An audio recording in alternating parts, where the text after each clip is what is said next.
the post-Kavanaugh landscape, Nikki Haley, and the missing Saudi journalist. I'm Adam Byrne, and this is The Square Circle.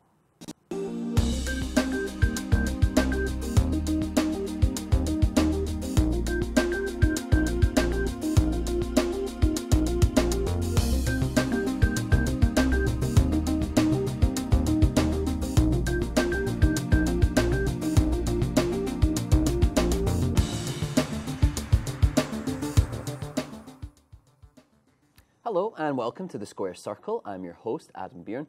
Joining us today are Gregory Clay of gdclay.com, yes. Stephenie Foster of Smash Strategies, and Michael Shindler of Young Voices. Welcome, everyone. After a weeks-long political battle in the Senate, Brett Kavanaugh was confirmed to the Supreme Court last week. Nevertheless, the issue riled up the bases of both the Republicans and the Democrats parties, making it bound to be significant in the upcoming midterm elections. So, Gregory Clay, the court might have been decided its direction for decades to come, but who's going to benefit politically in November? That's a very good question, because in some respects, as you said in your intro, both sides are claiming somewhat of a victory. You know, the Republicans are saying, you know, it's going to gin up our base. Democrats are saying we're coming out in droves, et cetera, et cetera. You know, because, I mean, he, of course, will be one of the most polarizing Supreme Court nominees in history.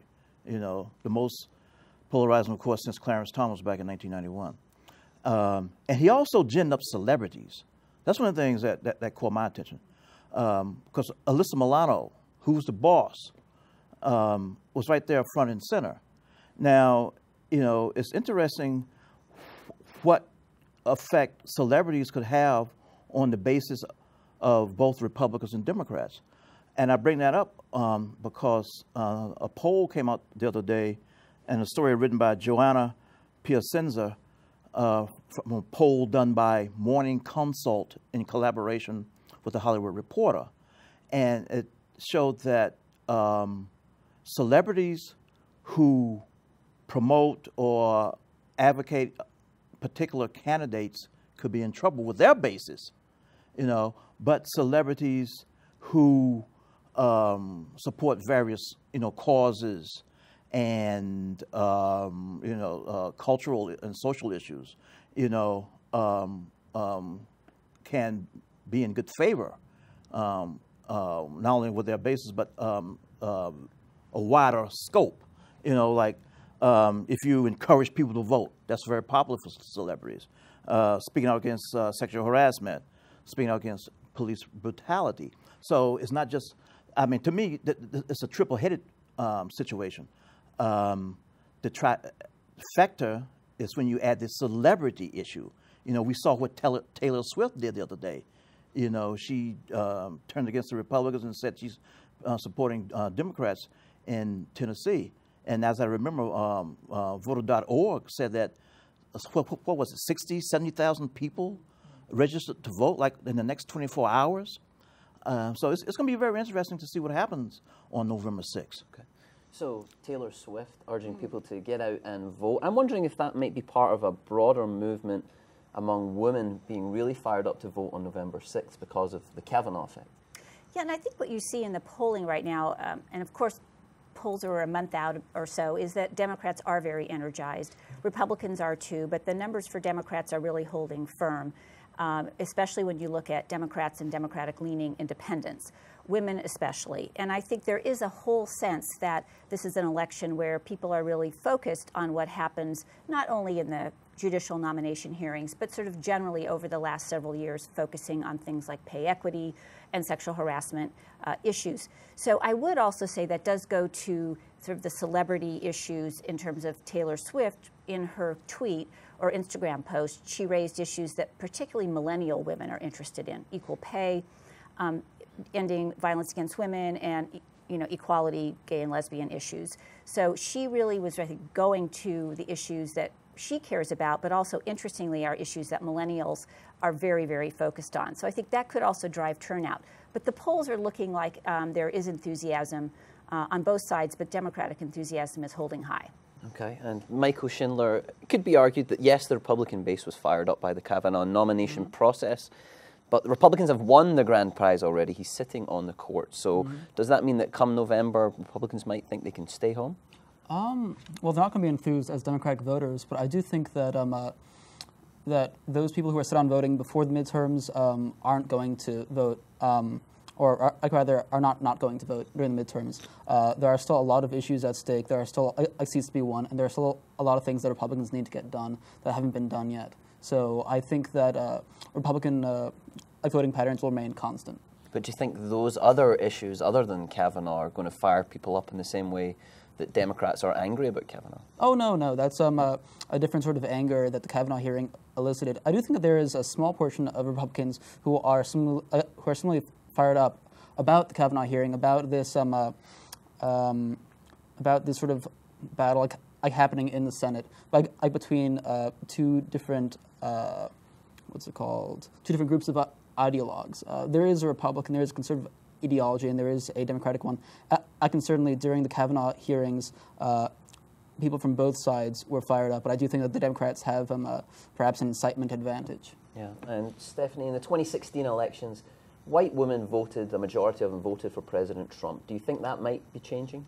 I think it's hard to know. You know, the real thing about the 2016 elections was really turnout in general. And so the whole issue is, you know, who turns out. And the more people who turn out, I think we see that probably there's a Democratic advantage because that has held firm and steady in the last several presidential elections. So I think we'll find out. But it is very critical in these elections, as we see in the polling, that there are women and independent-leaning women who are really leaning Democratic. Okay, and Gregory, with the Supreme Court nomination being decided in the Senate, do you think people are starting to realize how important midterm elections are? Do you think that will turn out the Democrats more? Well, I have to figure that if there's not a huge increase in voter turnout this time, there may not ever be one. You know, because, I mean, this is probably, well, not probably, this is definitely the most important midterm election of my lifetime. And, you know, because there's so much at stake, you know, and I think people are beginning to see how important midterm elections are. It's not just about the presidential elections. You know, maybe I think people have realized now that elections have consequences. I mean, what happens if the Democrats take back the House of Representatives? You know, are they going to impeach Donald Trump?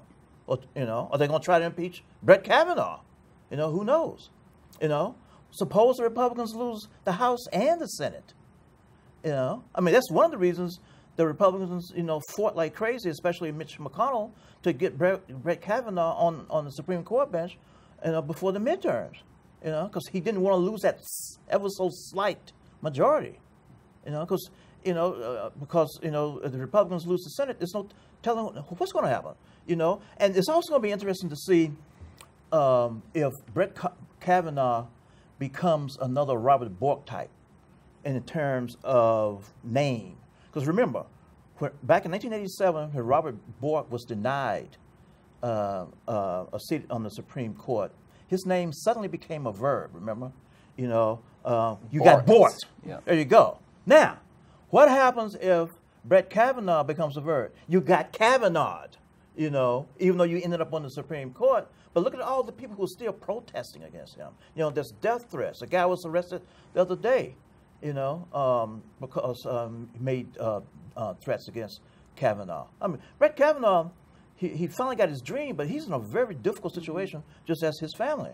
And, you know, and I have a feeling that his name, Kavanaugh, will become a verb, just like Robert Bork 30 years ago. Yeah, so Michael, where do you think this does leave the court now and the court's reputation, having Kavanaugh sitting there? Well, I think it leaves the court with a solid conservative advantage, so I think that we'll be seeing a lot more just decisions in the future. In terms of the reputation of the court, I think among conservatives it's still solid. Among Democrats it's a bit soured, but I think that in the next year it'll pass. Okay, well, we'll find out for sure. But I'd like to remind our viewers now that you can submit your questions to our guests through our website, www.publicsquare.net, or via Facebook or Twitter, and we'll answer as many as we can live on air towards the end of the show. Also this week, Nikki Haley announced that she's calling it quits as ambassador to the UN. Here's Haley and President Trump at the White House. Nikki, I just wanted to tell you that we will miss you. We'll be speaking all the time, but we will miss you nevertheless, and you have done a fantastic job, and I want to thank you very much. Thank you very much. Thank you. It has really been a blessing, and I want to thank you for that. But I'm most excited. Look at the 2 years. Look at what has happened in 2 years with the United States on foreign policy. Now, the United States is respected. Countries may not like what we do, but they respect what we do. So, Stephenie Foster, Nikki Haley says she's just ready for a break. Do you think that's the real reason? Well, I certainly think, just to back up a little bit, this was a very shocking announcement. It jolted certainly the foreign policy world and people in Washington and around the country who care about these issues and talk a lot about them. You know, I would say one thing about Nikki Haley. She is someone who's managed to get both Donald Trump and the New York Times editorial board basically to say nice things about her. So she is somebody who has widespread, I think, respect across really a wide swath of the American public. So I think that's an important point, but it does then raise the question of, you know, really what's her motivation. I don't know that we'll know anytime soon. She did say she's not running in 2020. So I assume she's not running in 2020. I mean, I'm not going to second guess that. But I do think the real question about what happened is sort of what happens next. Who takes that spot, and what is it a signal of in terms of the sort of tensions within the administration around foreign policy? Is it a more hardline approach, which is the John Bolton sort of strand of politics, or a more sort of establishment Republican approach, which are the people who are around Ivanka Trump, Jared Kushner, et cetera? And I think that's the real thing to watch, to signal to other countries around the world sort of where that foreign policy tension is playing out right now. And this is a really critical job. I was at the State Department during the Obama administration, and I think we had great UN ambassadors during the Obama administration, during the Bush administration. So it's been a wide, sort of a long line of people who've done a great job in this position. But it does signal where the president sees foreign policy going, and I think that's something that everyone should watch. Okay, so these foreign policy tensions, Michael Shindler reports suggesting that perhaps with the arrival of John Bolton, with Mike Pompeo taking over as Secretary of State, Nikki Haley felt pushed out as the UN ambassador. How true do you think that is? I don't think it's very true. I think that there's been a lot of room for differences in terms of national security policy within the administration. Certainly, for example, for a short while, there were elements in the administration that were not in favor of intervention like Bannon, while there were elements like Mattis that were more in favor. And right now, within the administration, there are a variety of voices on the issue. It seems far more likely that Haley just had enough. I assume it's a very, very stressful job, and she has other plans for the future. Yeah, and she's been in the position for around 2 years, which is not unusual to be there for that length of time. But where do you think this leaves the administration, Gregory Clay? The Trump administration, I'm sure, will be as chaotic as ever. I mean, there's all kind of stories, you know, coming out about Donald Trump wants to fire John Kelly, but apparently he knows he can't. Why? Because he uses John Kelly to fire other people. I mean, that's how crazy this thing is. And many of us saw what happened in the White House on Thursday morning with Kanye West going on that 10-minute diatribe or soliloquy or monologue or whatever you call it in the Oval Office. Talking about how great Donald Trump is, and we have to support the president because if he fails, we all fails. And talking about his bipolar, his being Kanye West's mental health condition, et cetera, et cetera. It was wild. And that 10-minute rant by Kanye West, was a microcosm of the wildness. That's the word I'll use of the Donald Trump White House. Anyway, I mean, you asked me where the Nikki Haley situation will leave the Donald Trump White House and administration. That is a microcosm right there of where it's going, or where it's been, and where it is. Yeah, there certainly seems to be an unprecedented level of turnover. I wonder where you both see the role of women in the Trump cabinet, given that Nikki Haley's departure now. I believe there's only 5 women left at cabinet positions. Why do you think that is? I don't think that it's intentional that he's trying to get rid of women or something like that. I think that Trump picked a lot of qualified people to serve in his cabinet, and some of those people are men and some of those people are women. There are still a lot of women in Trump's cabinet, and I think that they're going to represent their sex admirably, as they have so far. Well, no, I don't think so. I mean, I think it's the lowest number of women in a cabinet in years, going back into the Bush administration and the Clinton administration and the Bush administration before that. So, I mean, I think it's a low number. There's certainly many qualified Republican women who could serve in a cabinet. I think this administration hasn't really looked at the balance on its cabinet. It's had a real issue with women in general. And so I think this is something that's of big concern. The one thing about Nikki Haley, though, I want to go back to is just that we are in a very critical time in our world, and we need the most stability we can in foreign policy. So not having somebody in that position is very problematic. Okay, thank you. Well, finally tonight, Saudi journalist Jamal Khashoggi went missing in Turkey last week. Here's the story from France 24. He is a veteran Saudi journalist and opinion maker, at times highly critical of the Saudi royal family.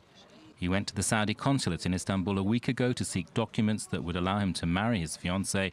Instead, all trace of him was lost. Khashoggi was at one point an advisor to the government, including to Prince Al-Walid bin Talal, who was arrested late last year in what Riyadh said was a crackdown on corruption. The journalist, fearing arrest, fled to Washington, D.C. in September 2017, where he filed opinion pieces for the Washington Post. His last column criticized Saudi Arabia's role in the conflict in Yemen. So, Michael Shindler, do you think that the Trump administration will be standing up for American values of press freedom by cutting ties with Saudi Arabia over this? I don't know if they'll cut ties. What we do have to remember is that we're still not sure exactly what happened. It looks a lot like the Saudis are responsible for this, but we're not sure yet, and we can't quite say that it's them. We should start cutting ties. What we can say is that this is quite troubling. People forget that Khashoggi, in 2016, according to a report from The Independent that cited another report from the Middle East Eye, he wasn't allowed on Saudi radio or television because he had criticized then-President-elect Donald Trump. And we're also very close economically and militarily with the Saudi effort in Yemen. If we cut ties right now, there would be gigantic implications. What I think that we should do is make sure, if we do find out that the Saudis were behind this, that they no longer keep on operating with this assumption of warmth toward the administration. This is something that we shouldn't tolerate, and they shouldn't have assumed that we would just turn a blind eye. Okay, Gregory Clay, do you think we will turn a blind eye? President Trump suggesting that cutting off arms sales to Saudi Arabia would be a tough pill to swallow over this. Is that the right approach? Well, Donald Trump, of course, is all about money, of course, being a billionaire and all about trade. Because he said on Thursday morning that what good would it do, to cut off a $110 billion a year trade partner, i.e. Saudi Arabia. And I noticed Donald Trump's logic is that, hey, if the United States ends this partnership with Saudi Arabia, then his argument is that, okay, somebody else will step in. Who? China and Russia. And his argument is that, why does the United States want that to happen? The United States is better off still dealing with Saudi Arabia. And for one thing, to keep China and Russia at bay, and also about, it's about the money. But then later on in the day, several congressmen, especially senators, said that they may override Donald Trump and cut off ties with Saudi Arabia by an act of Congress. Now that could be interesting. This thing could get ugly. Yeah, and we've certainly seen that from Congress before with the 9/11 families. Exactly right. Yeah, because all of the hijackers, as I remember, September 11th, 2001, were from Saudi Arabia. Am I right? Yeah. So it's a very tenuous relationship with Saudi Arabia in the first place, and a very awkward relationship. Okay, so Stephenie, where should this leave the U.S.-Saudi relationship in your view? Well, I think right now it's important to say that I think the burden is on Saudi Arabia to participate in and cooperate in any investigation, to allow access to their consulate and their embassy and residence in Istanbul, where this, in Turkey, where this allegedly happened. I think we don't know what happened, but I think all reports seem to say that he was probably murdered on diplomatic soil, which is a huge and grave, undertaking that really is very, not only troubling, it's just not something that should happen anywhere, but certainly not in a safe zone of an embassy. So I think we need to call the Saudis to account. We need to ask them to be very, involved in this investigation, to allow the Turks and us and others to go in and really try to figure out what happened. And then I think there's certainly a move in Congress that Senator Corker and Menendez sent a letter asking the president to put the people who we now know were in Turkey on the Magnitsky sanctions list, and the president has 120 days to do that, or not do that, and then that will trigger all sorts of other things. But I think this is a very perilous time. This is a very troubling thing that happened, and I think it will have a huge impact on the U.S.-Saudi relationship, which I think, as we've all said, is very complicated. It's not just about one thing. And I think we know that this has really, I think, brought this relationship to the forefront, and we need to figure out how to do right by everyone who's involved, but we need to really ensure that we find out what happened to the journalist. Yeah, and we're talking about this complex relationship that we have with Saudi Arabia, which also involves arms manufacturing and sales, and there's now documented cases of US-made bombs killing civilians in Yemen after being dropped by the Saudis. So where should that fit into this equation? Well, we do have a close security and economic relationship with Saudi Arabia. The fact that our weapons are being used to kill civilians abroad is troubling, but it's also something that we've dealt with in terms of policy. We allow U.S. weapons manufacturers to sell weapons to regimes of questionable ethical status. Now, we can revamp those laws, but that's not directly a question of our relationship with Saudi Arabia, but more a question of our arms policies. Okay, thank you.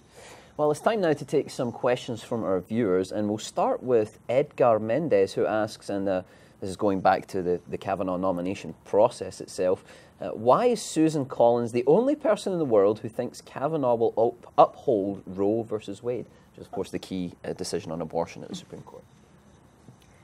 Well, I can't speak for Susan Collins. That is certainly what she said.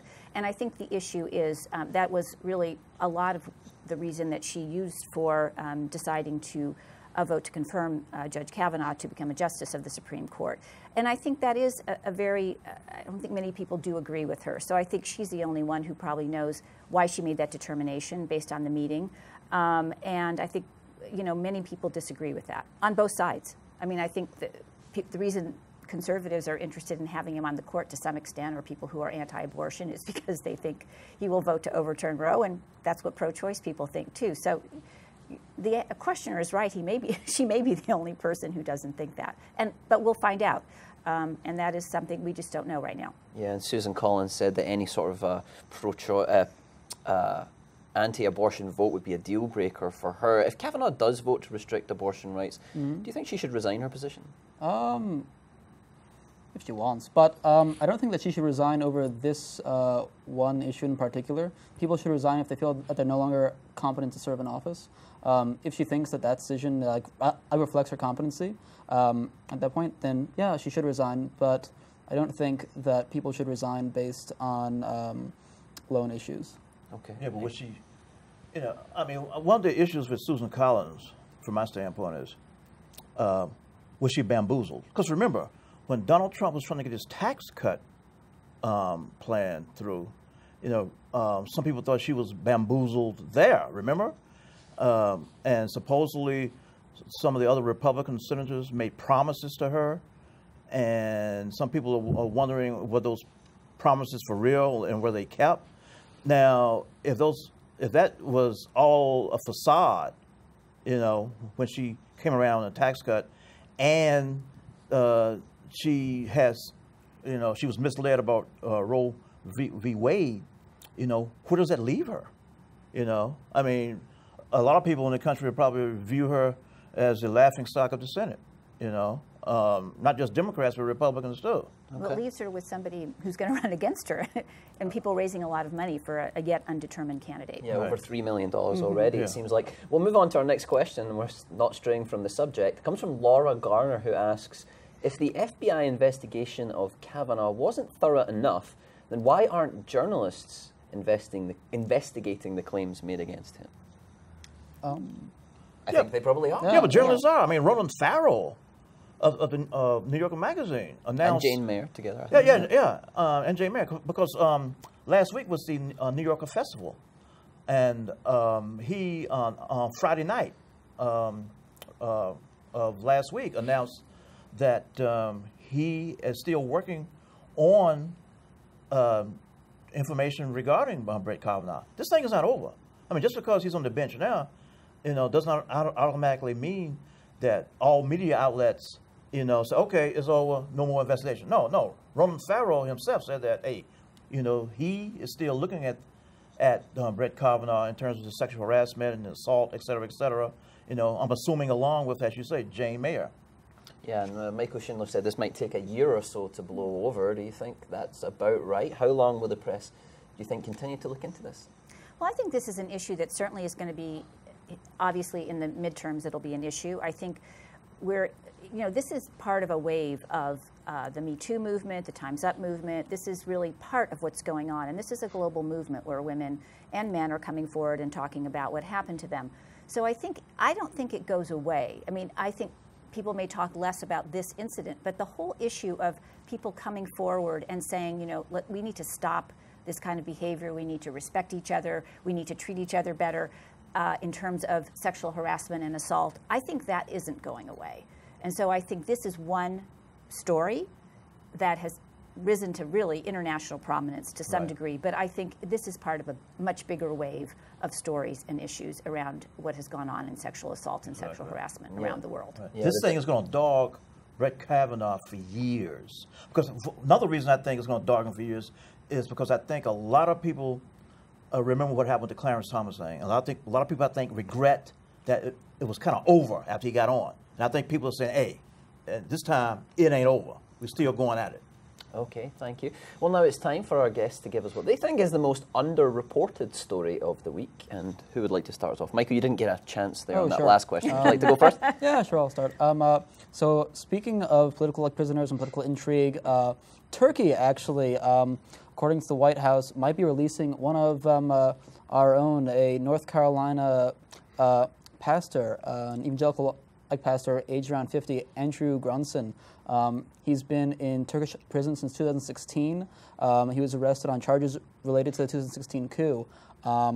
And right alongside current talks we're having with with lowering some sanctions that we currently have up against Turkey, the White House reported that Turkey might be releasing him in days to come, which will be great news to his family in North Carolina. Okay, Stephenie Foster, what's your underreported story this week? Well, my underreported story is really a big story, but given everything else that's going on, we haven't had as much press, I think, on this big climate change report that came out earlier in the week from this UN intergovernmental body saying that we really need to take much more action to really ensure that we aren't basically burning up our planet. And so the report gave us about 12 years of time before essentially scientists say it's somewhat and almost irreversible. So to me, that is a very important story. It's important to everyone in the world, and I think it hasn't gotten enough play. Okay. And Gregory Clay, your underreported story this week? I would say the Matthew Shepard story. Many of us remember the Matthew Shepard case. He was the gay man who was killed by anti-gay marauders, 20 years ago. As I remember, they tied him to a fence post out on the field and beat him to death. And that, of course, outraged a lot of people, really gave a boost to the gay rights movement, et cetera, et cetera. And apparently his parents announced Thursday morning that he will be interred at the Washington National Cathedral because his parents apparently felt that if he was, in a regular burial, that the site would be destroyed, maimed, et cetera, and a safe space, Washington National Cathedral. That's huge. Okay, it is. Thank you very much, all. And that is all we have time for this week. I'm Adam Byrne. Thanks for watching The Square Circle. We'll see you next week.